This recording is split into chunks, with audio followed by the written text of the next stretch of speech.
Bismillahirrahmanirrahim. Assalamualaikum warahmatullahi wabarakatuh. Ila hadratin Nabil Mustafa Sayyidina Muhammadin sallallahu alaihi wasallam wa ala alihi wa ashabihi wa azwajihi wa dzurriyyatihi wa ahli baitillah lahumul Fatihah. A'udzu billahi minasyaitonir rajim. Bismillahirrahmanirrahim. Alhamdulillahirabbil alamin arrahmanir rahim maliki yaumiddin. Iyyaka na'budu wa iyyaka nasta'in. Tabaraka wa syekh al-badri ya rasul. Bismillahirrahmanirrahim.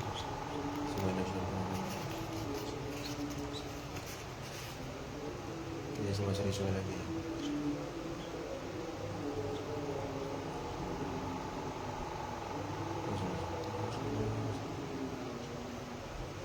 Al-Fatihah.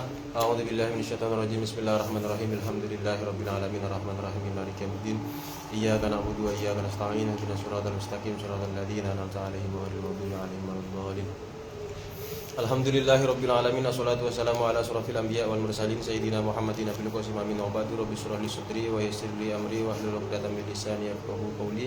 Allahumma arinal haqqa haqqan warzuqna ittiba'ahu wa arinal batila batilan warzuqna ijtinabah. Radina billahi rabba wa bil islami dina wa bi sayyidina Muhammadin nabiyya wa rasula wa bil qur'ani imama ma ba'd. Bismillahirrahmanirrahim. Kita akan lanjutkan kajian kita seputar logika. Sekarang ini kita akan masuk ke dalam pembahasan yang kedua atau di bab yang kedua, yaitu tentang dilalah. Dilalah itu artinya tanda. Nanti kedepannya mungkin saya akan menggunakan bahasa yang lebih mudah dimengerti saja. Bismillahirrahmanirrahim. Sebagaimana yang disampaikan oleh Syekh Abdurrahman bin Muhammad As-Shaghir Al-Lahdor dalam Sulamul Munawwarah, dilalatul lafdi ala ma wafaqah yud'au ila dilalatil mutabaqah wa juz'ihi tadammunan wa ma lazim fa huwa iltizamun an bi aqlin iltuzim. Di pembahasan dilalah ini, sebelumnya perlu diketahui bahwa dalam pembahasan mantik atau logika, antara satu bab dan bab yang lain itu memiliki korelasi satu sama lain. Ada hubungannya antara satu sama lain. Artinya, kalau semisal kita ingin belajar logika, maka sebisa mungkin pembahasan-pembahasan yang ada, urutan-urutannya itu tidak kita lompati, atau sebisa mungkin kita tidak absen. Kenapa? Karena kalau semisal kita belajar logika, misalnya di awal kita ikut di bab pertama tentang tasawur dan tasdik, kemudian di bab kedua misalnya tentang dilalah kita tidak mengikuti, kemudian lanjut ke pembahasan yang lain setelah itu tentang lafadz, tentang kata, maka kemungkinan besarnya adalah kita itu akan sulit memahami pembahasan setelahnya jika kita tidak memahami atau tidak mempelajari terlebih dahulu di pembahasan yang telah kita tinggalkan. Nah, itu dia. Jadi itu salah satu aturan umum lah. Kalau semisal bab yang kita tinggalkan tidak dipelajari terlebih dahulu, maka akan kerepotan bagi kita untuk memahami pembahasan-pembahasan selanjutnya. Oke, di mana keterkaitannya di pembahasan yang kedua ini atau di bab yang kedua tentang dilalah atau tentang tanda ini? Sebagaimana di pertemuan sebelumnya, bahwa inti pada pembelajaran mantik atau logika itu adalah di tasawur dan tasdik, konsepsi dan justifikasi. Bagaimana cara mendapatkan pengetahuan yang utuh dan memberikan penilaian yang benar, penilaian yang tepat. Nah, sekarang kita bisa bertanya, bagaimana cara agar kita itu mendapatkan pengetahuan yang utuh? Nah, salah satu caranya adalah melalui tanda. Jadi kita mengetahui sesuatu, salah satunya itu adalah berdasarkan tanda atau melalui tanda. Nah, makanya pada kesempatan kali ini kita akan membahas tentang tanda atau dilalah. Nah, dalam logika yang dimaksud dilalah atau yang dimaksud tanda itu sendiri adalah sesuatu yang mana dia menunjukkan terhadap sesuatu yang lain. Saya kasih contoh yang paling gampang itu, misalnya ketika kita pergi ke rumah teman, di rumah teman itu ada sandal misalnya. Nah, sandal itu nanti disebut sebagai tanda. tanda tadi itu menunjukkan akan apa? Menunjukkan bahwa teman kita sedang ada di rumah. Nah, kira-kira begitu. Jadi itu pengertian dari tanda. Jadi tanda itu adalah sesuatu yang mana dengannya menunjukkan pada sesuatu yang lain. Nah, dalam logika itu sendiri, dilalah atau tanda, atau biasanya diistilahkan dengan indikator ya. Tanda itu dibagi menjadi dua. Ada tanda yang berupa teks atau suara. Teks suara sama saja. Kemudian yang kedua adalah ada tanda yang berupa simbol, yang non teks, yang tidak berupa suara. Oh ya, catatannya adalah yang dimaksud dengan teks di sini adalah kata. Nah, dilalah itu dibagi menjadi dua, ada dilalah yang berupa teks atau suara, kemudian yang kedua ada dilalah yang berupa simbol atau tanda yang berupa simbol. Nah, nanti di dalam filsafat itu sendiri agak dibahas panjang di dilalah yang berupa teks atau suara di dalam ini pembahasan hermeneutika. Nah, sementara dilalah yang berupa simbol itu nanti dibahas agak panjang di filsafat di semiotika. Nah, tetapi catatannya adalah di dalam mantik ini, di dalam logika ini yang menjadi fokus pembahasan itu adalah di pembahasan dilalah atau tanda yang berupa teks atau suara. Sementara dilalah ghairu lafziyah istilahnya atau dilalah yang berupa simbol, yang non teks, yang non suara itu tidak menjadi fokus di dalam kajian logika. Nah, tadi kembali ke awal, jadi dilalah itu sendiri atau tanda itu sendiri dibagi menjadi dua. Ada tanda yang berupa teks atau suara, ada tanda yang berupa simbol. Nah, masing-masing dari tanda yang berupa teks dan yang berupa simbol itu dibagi menjadi tiga. Masing-masing itu ada klasifikasinya menjadi tiga. Klasifikasinya sama semua. Apa saja? Yang pertama adalah dilalah atau tanda teks yang rasional atau akliyah. Kemudian yang kedua adalah tanda yang bersifat alamiah atau natural, atau biasanya diistilahkan dengan tobaiyah. Kemudian yang ketiga adalah dilalah atau tanda yang sifatnya itu konvensional atau dilalah wadaiyah. Nah, sama dilalah yang berupa simbol tadi itu dibagi menjadi tiga, sama dengan tadi dilalah yang berupa teks, yaitu dilalah akliyah, kemudian dilalah tobaiyah, dan dilalah wadaiyah. Dilalah yang berupa akal, dilalah rasional, kemudian dilalah natural atau alamiah, dan yang terakhir adalah dilalah wadaiyah atau dilalah yang sifatnya itu kontekstual. Nah, itu dia. Oke, kita jelaskan satu persatu. Misalnya tadi disebutkan bahwa dilalah dibagi menjadi dua, ada dilalah yang berupa teks atau suara dan dilalah yang berupa simbol. Saya kasih contoh satu persatu. Misalnya dilalah yang berupa teks atau dilalah yang berupa suara. Misalnya kayak sekarang di bulan Ramadan itu kan terdengar suara-suara orang yang sedang mengaji, entah itu di musola atau di masjid misalnya.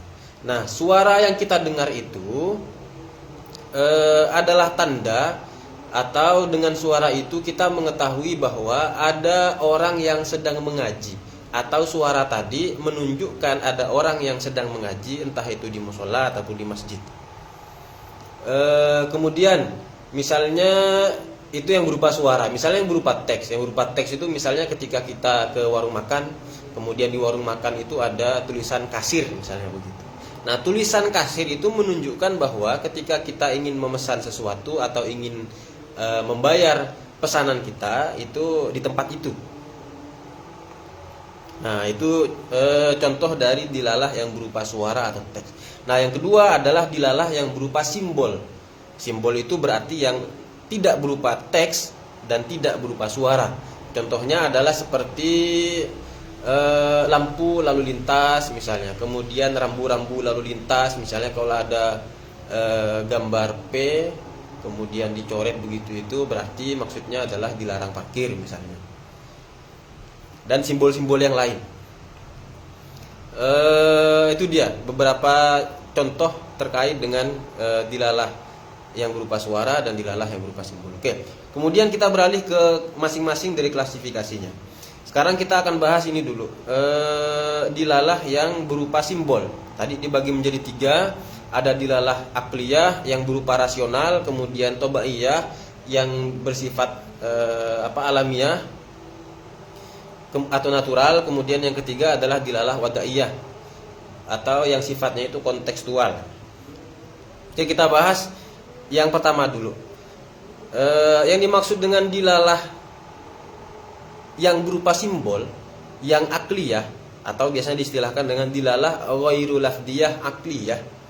Dilalah yang berupa simbol dan dia memiliki keterkaitan dengan rasional atau dengan akal. Contohnya itu seperti misalnya ketika ada sampah. Awalnya rumah kita ini bersih, kemudian ada sampah misalnya di rumah kita, setumpuk sampah misalnya. Nah, setumpuk sampah tadi itu kan tidak berupa teks dan tidak berupa suara. Nah, maka dia termasuk dilalah yang atau tanda yang berupa simbol. Nah, dilalah yang berupa simbol sampah tadi itu menunjukkan apa? Menunjukkan ada orang yang meletakkan sampah di tempat itu. Dan itu sifatnya pasti ya. Artinya tidak mungkin kemudian sampah itu ada di situ dengan sendirinya, itu nggak mungkin. Di situ pasti ada pelakunya. Atau misalnya sampahnya itu hanya berupa dedaunan misalnya. Nggak mungkin kemudian sampah itu ada di situ dengan sendirinya tanpa ada sebab. Oh, disebabkan misalnya oleh angin. Ya, angin itu menjadi sebab berarti. Nah, jadi dilalah simbol, tanda simbol yang berupa ini, akliyah, maksudnya adalah satu tanda berupa simbol dan dia itu sesuatu yang niscaya, sesuatu yang pasti. Akal itu tidak bisa membayangkan jika sesuatunya itu nggak ada. Dalam hal ini misalnya si pembuang sampahnya itu nggak ada, pasti ada pelakunya itu. Nah, terlepas dari pelakunya siapa, yang jelas akal menuntut bahwa pasti ada sebabnya. Nah, makanya disebut dilalah akliyah, dilalah simbol yang berupa akal. Nah, kemudian yang kedua yaitu dilalah atau tanda yang simbol, kemudian dia berupa yang alamiah atau yang ini, yang natural. Nah, contohnya adalah misalnya seperti ini, seperti misalnya cabai yang berwarna merah itu menunjukkan bahwa dia itu lebih pedas daripada yang lain misalnya. Nah, warna merah yang muncul pada cabai itu muncul dan bersifat alamiah. Nah, menunjukkan makna apa? Menunjukkan makna bahwa dia itu lebih pedas misalnya daripada yang lain. Nah, itu dia. Atau misalnya dilalah tabiiyah itu ketika ada seseorang kemudian misalnya dibully, wajahnya memerah misalnya. Maka wajah memerah itu menunjukkan bahwa dia itu malu misalnya, atau bahwa dia itu marah misalnya, dan seterusnya. Nah, tanda berupa merahnya wajah itu kan bukan berupa teks, bukan berupa suara, tapi berupa simbol. Sesuatu yang tidak berupa teks, tidak berupa suara. Nah, makanya dia tergolong dalam dilalah ghairu lafdiyah, dilalah yang tidak berupa teks dan dia sifatnya adalah natural, secara alami. Merahnya itu secara alami. Oke, kemudian yang ketiga adalah dilalah ghairu lafdiyah yang wadaiyah, tanda yang berupa simbol dan dia itu berdasarkan kesepakatan atau berdasarkan konteks. Contohnya ialah seperti ini, bendera putih menunjukkan atau menjadi tanda bahwa ia bermakna menyerah, atau bendera kuning misalnya menunjukkan bahwa ada yang sedang berduka, atau ada orang yang sedang meninggal misalnya. Atau misalnya kayak ada acara-acara ini, acara pernikahan, biasanya kan di depan gang itu ada janur kuning melengkung gitu kan. Nah, itu menunjukkan bahwa ada orang yang sedang mengadakan acara resepsi pernikahan misalnya begitu. Nah, itu dia. Yang boleh jadi catatannya di sini untuk yang wadaiyah atau yang kontekstual itu boleh jadi di satu tempat itu berbeda dengan yang lain. Contoh kayak tadi misalnya di satu daerah boleh jadi tanda untuk kedukaan adalah dengan memasang bendera kuning misalnya. Dan boleh jadi di tempat lain berbeda. Atau kayak di tradisi kita ini kan di beberapa daerah misalnya kalau ada orang meninggal itu ketika mau ngelayat itu kan rata-rata pakai baju putih. Di tempat yang lain boleh jadi berbeda, boleh jadi pakai baju hitam misalnya. Yang itu menunjukkan bahwa ada orang yang sedang berduka atau yang sedang meninggal. Oke, itu masing-masing contoh dari dilalah akliyah, tobaiyah, dan wadaiyah.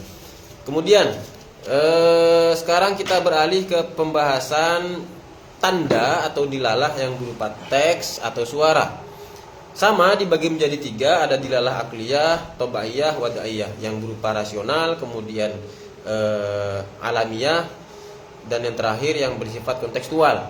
Nah, dilalah akliyah itu contohnya seperti apa? Contohnya seperti tadi suara itu.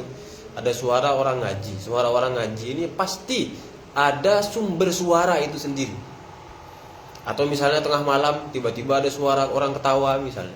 Nah, suara ketawa itu pasti menunjukkan ada sumber suara. Terlepas dari sumber suaranya itu apa terserah. Nah, itu dilalah atau tanda yang berupa teks atau suara, dan dia itu rasional misalnya. Atau contoh yang lain misalnya ketika di kelas kan ada papan tulis gitu kan. Kemudian papan tulis tadi itu ini awalnya kosong, tiba-tiba ada tulisan misalnya. Nah, tulisan tersebut menunjukkan bahwa ada yang menulis tulisan tersebut di papan tulis. Nah, begitu. Itu contoh dari tanda yang berupa teks atau suara yang dia itu sifatnya rasional. Kemudian yang kedua, dilalah atau tanda yang berupa teks suara, tapi dia itu tobaiyah atau yang natural. Contohnya itu seperti misalnya kita punya teman, kemudian temannya kita tampar gitu kan, teman kita tampar, plak gitu. Kemudian dia menyaut aduh misalnya.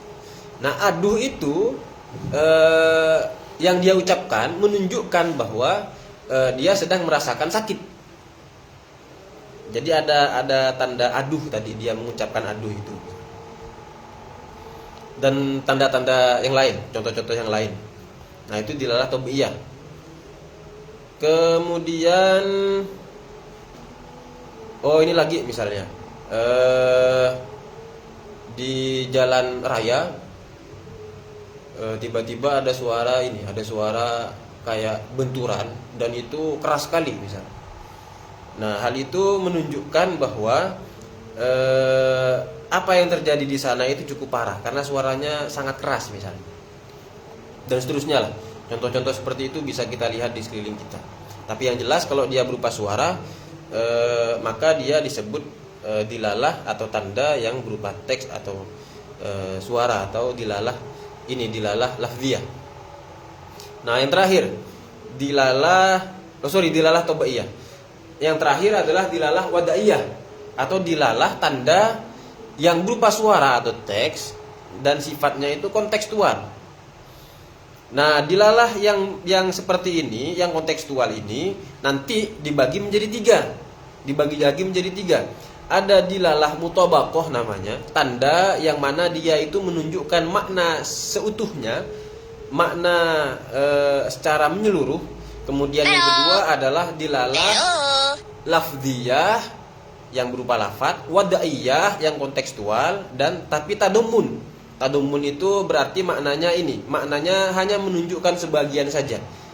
Kalau mutabaqah itu secara menyeluruh, kalau tadammun itu sebagian saja. Kemudian yang terakhir ada dilalah tanda wadaiyah kontekstual dan iltizam. Nah, iltizam ini maksudnya tanda yang memiliki makna konotasi. Nah, kita bahas contohnya saja. Misalnya di dilalah wadaiyah mutabaqah, tanda kontekstual yang itu menunjukkan makna secara keseluruhan. Misalnya ketika ada pernyataan ada pernyataan saya beli rumah. Nah, rumah yang dimaksud di situ adalah rumah secara menyeluruh. Yang dibeli itu ya pintunya, kemudian pondasinya, kemudian dindingnya, tiangnya, dan seterusnya. Nah, beda halnya dengan misalnya ada kalimat saya mengunci rumah. Nah, kata rumah di situ bermakna sebagian saja. Yang dikunci itu adalah pintunya saja, bukan semuanya, enggak, pintunya saja. Yang pada intinya itu hanya menunjukkan makna sebagian.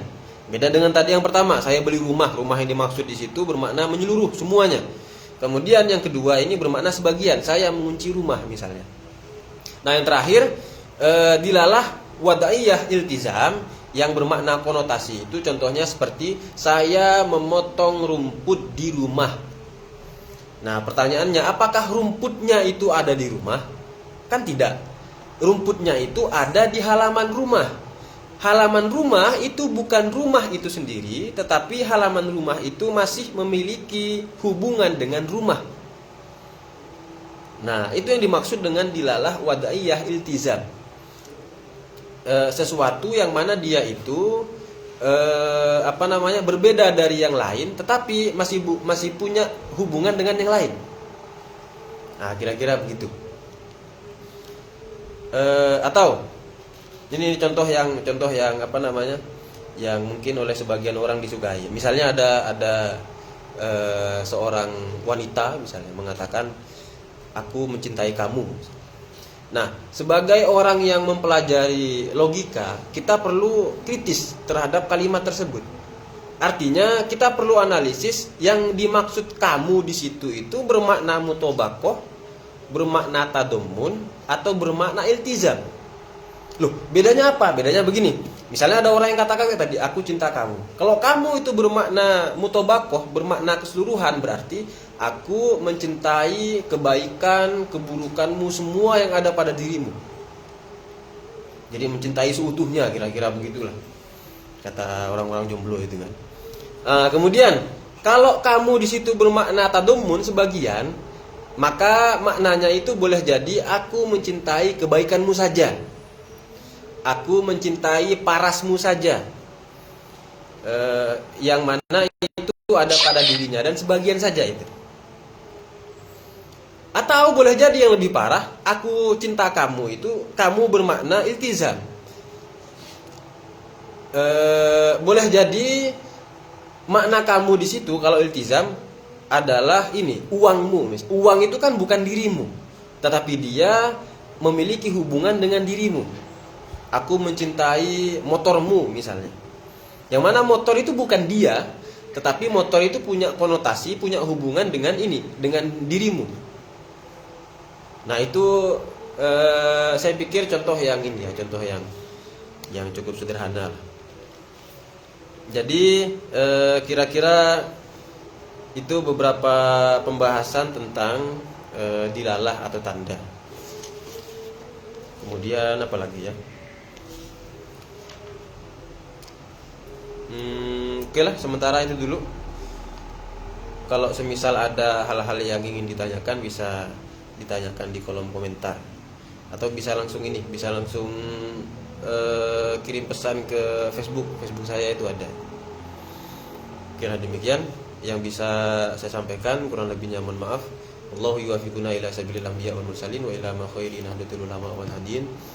Assalamualaikum warahmatullahi wabarakatuh.